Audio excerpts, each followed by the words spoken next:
Guys, I hope you all are doing well. मैं काजल शर्मा लेकर आ गई हूँ आपके लिए डेली करंट अफेयर्स का पोस्टमार्टम।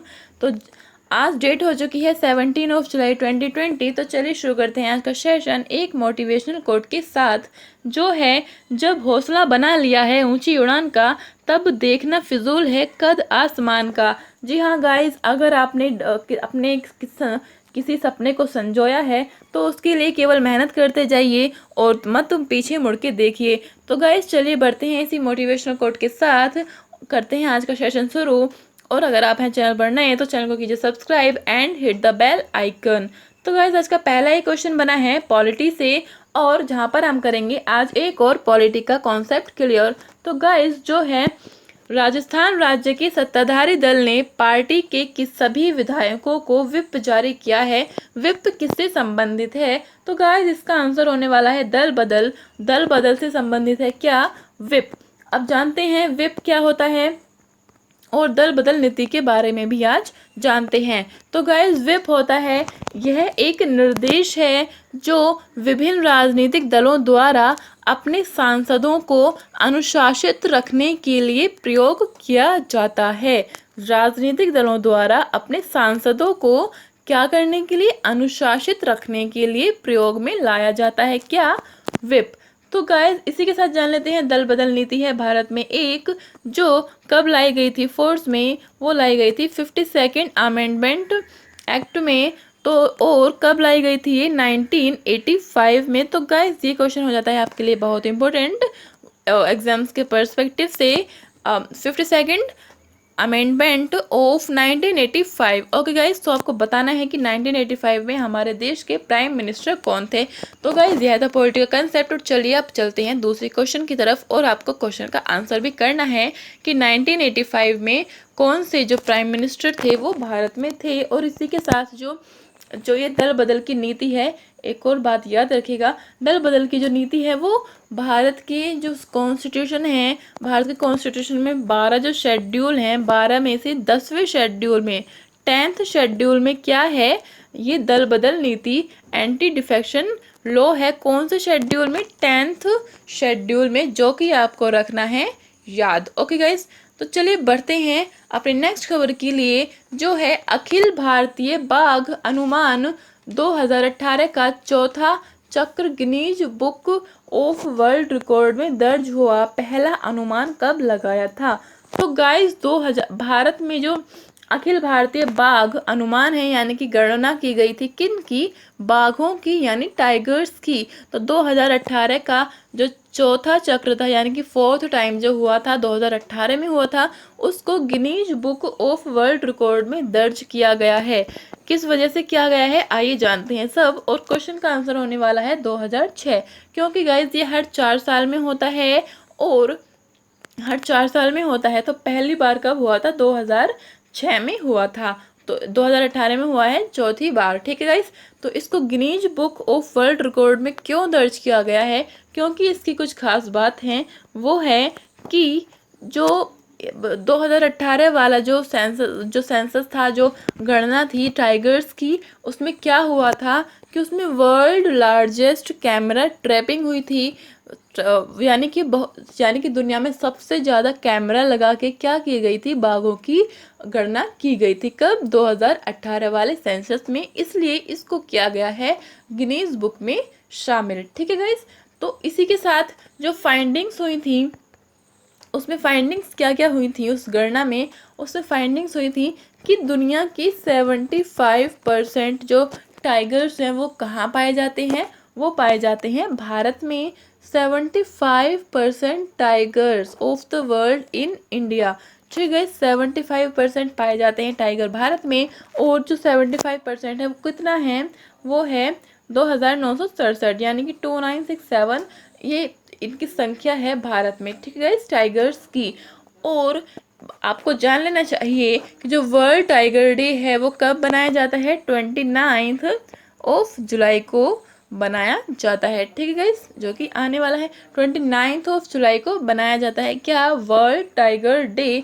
तो चलिए बढ़ते हैं अपने नेक्स्ट खबर के लिए, जो है हाल ही में ली हसिएन लुंग को नए चुनावों में सिंगापुर के प्रधानमंत्री के रूप में फिर से चुना गया है। वह किस राजनीतिक दल से संबंधित है? तो गाइस सिंगापुर के प्रधानमंत्री को फिर से राजनीतिक पार्टी का जो है पीपल्स एक्शन पार्टी, इनका प्राइम मिनिस्टर चुन लिया गया है। तो यह people's and action report party के क्या है, प्राइम मिनिस्टर बने हैं अगेन। ठीक है गाइस, 4th टाइम यह बने हैं प्राइम मिनिस्टर जो हैं ये। ठीक है गाइस, और जान लेते हैं, ये देख लेते हैं इसकी लोकेशन कि कहाँ पर है सिंगापुर। तो गाइस सिंगापुर है यहाँ पर, जो कि एक आइलैंड कंट्री है। और कहाँ से होकर निकलती है? ये होकर निकलती है मलक्का स्ट्रेट के पे ये पड़ती है। मलक्का स्ट्रेट यहाँ से होकर निकलता है, मलक्का स्ट्रेट पे ये पड़ती है। और जो मलक्का स्ट्रेट जहाँ से हम निकल कर जाते हैं कहाँ पर? साउथ चाइना सी में। ठीक है गाइस, और यहीं पर जो जापान और इंडिया की, जो मैंने आपको लास्ट टाइम बताया था, यहाँ पर एक युद्ध अभ्यास होने वाला है जापान और भारत का। ठीक है गाइस, तो चलिए बढ़ते हैं अपने नेक्स्ट खबर के लिए, जो है भारत किस देश के लिए एफडीआई का दूसरा सबसे बड़ा स्रोत बना है? तो गाइस एफडीआई के लिए भारत किस देश का दूसरा सबसे बड़ा स्रोत बना है? तो वो है यूके। जी हाँ गाइस, यूके में भारत यूके का सबसे ज़्यादा सेकंड नंबर पर क्या करता है? इन्वेस्टमेंट करता है। आइए जान लेते हैं एफडीआई के बारे में।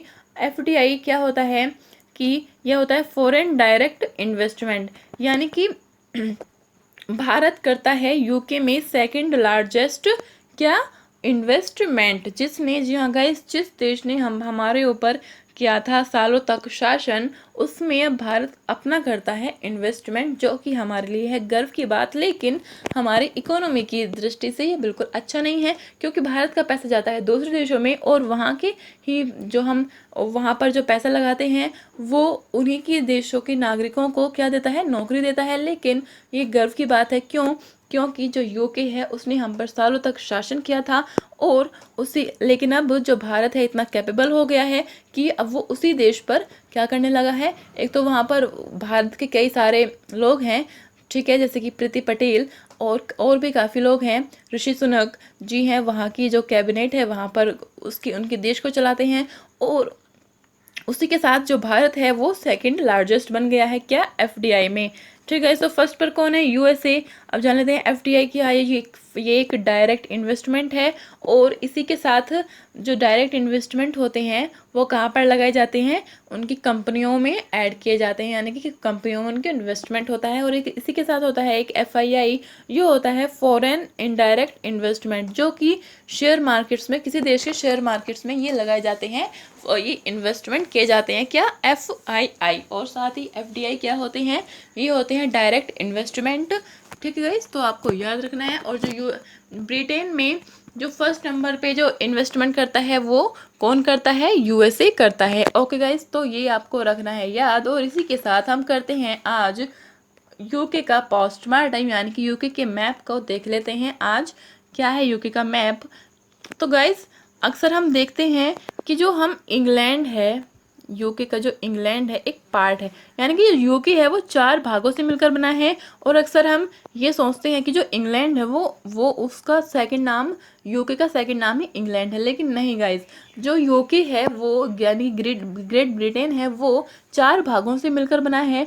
तो गाइस वो 4 भाग कौन कौन से हैं? उनमें सबसे बड़ा जो एक भाग है, प्रोविंस है ब्रिटेन का, वो है इंग्लैंड। तो गाइस अक्सर हम ब्रिटेन और इंग्लैंड में कोई भेद नहीं कर पाते हैं, लेकिन इनमें यस डिफरेंस है, जो है इंग्लैंड तो है एक प्रोविंस ब्रिटेन का, और ब्रिटेन है एक देश। तो गाइस ये 4 भागों से मिलकर बना है, तो वो है एक इंग्लैंड, एक वेल्स, एक नदर्न आयरलैंड एंड स्कॉटलैंड। तो गाइस ये 4 आयरलैंड है जिनसे मिलकर बना है ग्रेट ब्रिटेन। तो गाइस ये आपको रखना है याद। तो गाइस चलते हैं, बढ़ते हैं अपनी नेक्स्ट खबर के लिए, जो बनी है संयुक्त राष्ट्र शांति सेना द्वारा किस देश की बटालियन को यूनिफिल पर्यावरण पुरस्कार प्रदान किया गया है? तो गाइज इसका आंसर होने वाला है हमारा प्यारा भारत। यानी कि यार गाइज संयुक्त राष्ट्रीय शांति सेना द्वारा जो भारत की सेना बटालियन है उसको यूनिफिल पर्यावरण पुरस्कार दिया गया है। यानी कि जो यूनाइटेड नेशन होता है उसकी एक फोर्स होती है जिसको कहते हैं पीस कीपिंग फोर्स। ठीक है गाइस, पीस कीपिंग फोर्स कहते हैं, शांति सेना कहते हैं उसको। तो उसने बटालियन को, हमारी बटालियन को क्या दिया है, यूनिफिल पुरस्कार अवार्ड पुरस्कार दिया है, जो है, आइए जान लेते हैं यूनिफिल के बारे में।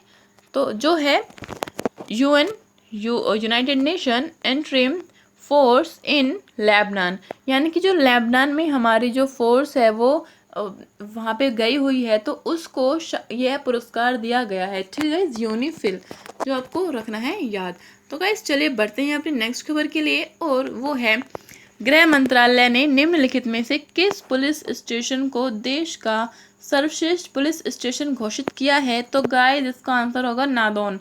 जी, नादौन को हमारे गृह मंत्रालय ने देश का सर्वश्रेष्ठ पुलिस स्टेशन घोषित किया गया है। नादौन कहाँ पर है, हिमाचल प्रदेश का एक स्थान है, और जो पड़ता है कहाँ पर, हमीरपुर डिस्ट्रिक्ट में। हमीरपुर डिस्ट्रिक्ट में पड़ता है क्या, नादौन। और यह हमीरपुर कहाँ का डिस्ट्रिक्ट है, ये है हिमाचल प्रदेश का, जो आपको रखना है याद। ठीक है गाइज, तो चलिए बढ़ते हैं अपनी नेक्स्ट खबर के लिए, जो है कौशल विकास और उद्यमिता मंत्रालय ने कुशल लोगों को स्थायी नौकरी खोजने में मदद करने के लिए कौन सा पोर्टल लॉन्च किया है। तो गाइस जिसका आंसर होने वाला है असीम। गाइस असीम को कौशल विकास और उद्यमिता मंत्रालय ने कुशल लोगों को स्थायी नौकरी पर रखने के लिए ये एक पोर्टल लॉन्च किया है जिसका नाम है असीम। और आइए जान लेते हैं असीम के बारे में। तो गाइस असीम होता है, इसकी फुल फॉर्म आत्मनिर्भर स्किल्ड एम्प्लॉयर मैपिंग। तो गाइस इसकी फुल फॉर्म है ये, और किसने शुरू किया है, कौशल विकास और उद्यमिता मंत्रालय ने। ठीक है गाइस, असीम पोर्टल जहां पर आप कर सकते हैं जॉब सीख। ओके गाइस, तो चलिए बढ़ते हैं अपनी नेक्स्ट खबर के लिए, जो है विश्व जनसंख्या दिवस 11 जुलाई को किस संगठन द्वारा बनाया गया था। तो गाइस इसका आंसर होगा यूएनडीपी। गाइस यूएनडीपी है united nation development programme. UNDP united nation development programme है। इसने यह 11 जुलाई को, आपको याद रखना है, विश्व जनसंख्या दिवस आता है 11 जुलाई को। तो गाइस ये बनाया गया है यूएनडीपी द्वारा, और इसकी आपको रखनी है थीम याद। तो गाइस थीम होते, क्योंकि थीम्स होती हैं बहुत इंपॉर्टेंट हमारे पेपर की पॉइंट ऑफ व्यू से। तो गाइस राइट ऑफ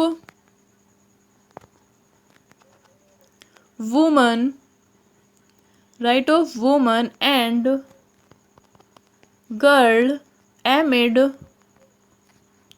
कोविड-19, यानी कि जो कोविड-19 में जो वुमेन्स एंड गर्ल्स के जो राइट थे वो छीन लिए गए, इसलिए जो ये थीम रखी गई है वो रखी गई है ये। अब ये राइट्स कैसे छीन लिए गए, आइए जानते हैं। तो गाइस हाल ही में यूएन की ही एक रिपोर्ट थी जिसमें कहा गया था कि कोरोना में जो लॉकडाउन हुआ था पूरी दुनिया में, उस टाइम पे क्या हुआ था कि जो पुरुष थे वो भी घर में ही रह रहे थे 24 घंटे। तो इस वजह से क्या हुआ था कि जो वुमेन्स जो गृह कलेश वो बढ़ गया था, और वुमेन्स पर बहुत ही ज़्यादा अत्याचार होने लगे थे। तो इसी वजह से जो थीम है वो यूएनडीपी ने यह रखी है। तो गाइस वुमेन्स के जो कोविड-19 में जो अत्याचार हुए थे, उस वजह से यह रखी गई है थीम, जो कि आपको रखनी है याद। तो गाइस चलिए बढ़ते हैं अपनी नेक्स्ट खबर के लिए, जो है यह है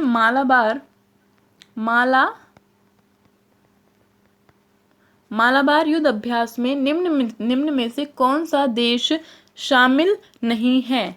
तो गाइस इसका आंसर तो होगा ऑस्ट्रेलिया मालाबार युद्ध अभ्यास में शामिल नहीं है। मालाबार युद्ध अभ्यास, अब बात करते हैं इसकी, और इसमें शामिल कौन कौन है, भारत, अमेरिका और जापान। ये तीनों देश हैं जो मालाबार युद्ध अभ्यास में शामिल हैं, लेकिन कौन नहीं है, ऑस्ट्रेलिया। और जो कि ऑस्ट्रेलिया काफ़ी लंबे समय से भारत से मांग करता आ रहा है कि हमें भी इसमें शामिल कीजिए। तो अब ये न्यूज़ में क्यों आई है खबर कि भारत इस पर विचार कर रहा है कि हमें ऑस्ट्रेलिया को भी अपने साथ ले लेना चाहिए, अपने साथ शामिल कर लेना चाहिए। तो युद्ध अभ्यास है मालाबार, और यह युद्ध अभ्यास कब से शुरू हुई थी, यह हुई थी 1992 से। 1992 से यूएसए और इंडिया के बीच यह मालाबार युद्ध अभ्यास हुई थी।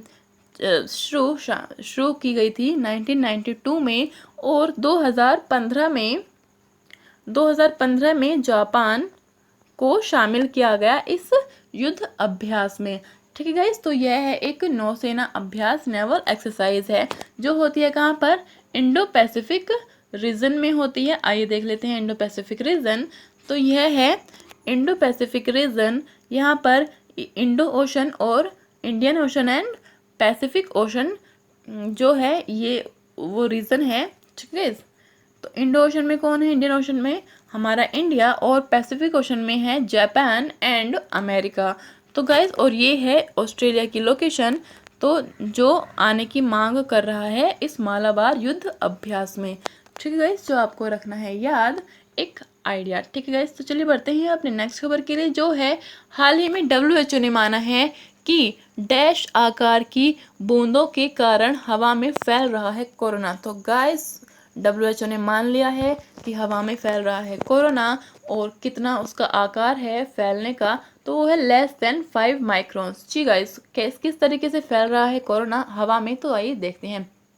तो गाइस, अक्सर आपसे कहा जाता है कि आप अपने फेस जो मास्क है वो पहना कीजिए, और जब भी किसी से मिला कीजिए। तो क्यों किया जाता है, क्योंकि अगर कोई कोरोना पॉजिटिव होगा, या आप किसी कोरोना पॉजिटिव के किसी संपर्क में जाते हैं, तो अगर वो छींक दे, खांस दे, और बोलते वक्त ही उसके मुंह से निकलने वाली जो भाप है, उसके थ्रू भी क्या निकलते हैं, जो कोरोना वायरस है वो उसके सिम्टम्स निकलते हैं। तो गाइस, इसलिए कहा जाता है कि आप फेस पर अपने फेस को ढककर रखिए। तो गाइस, इसीलिए जो WHO ने है, उन्होंने माना है कि जो <5 माइक्रोन है, 5 माइक्रोन से कम के जो आकार की जो बूंदे हैं, उनसे फैल रहा है हवा में कोरोना। तो गाइस, आपको करना है क्या, कि आपको फेस पर रखना है अपने फेस मास्क। ठीक है गाइस, तो जिससे आप बच सकते हैं। ठीक है, और करीब 2 फीट की जो आपको दूरी बताई गई है कि इतनी दूर से आप बात कीजिए, साथ ही आपको वो भी फॉलो करते चलना है। तो गाइस, चलिए बढ़ते हैं आज का जो मैंने आपको दिया था कल क्वेश्चन, उसके बारे में। तो वो है, हाल ही में केंद्र सरकार ने किस श्रेणी के लिए सस्ती किराया आवास योजना शुरू की है। तो गाइस, वो है प्रवासी कामगार। प्रवासी कामगारों के लिए केंद्र सरकार ने ये सस्ती किराया आवास योजना शुरू की है।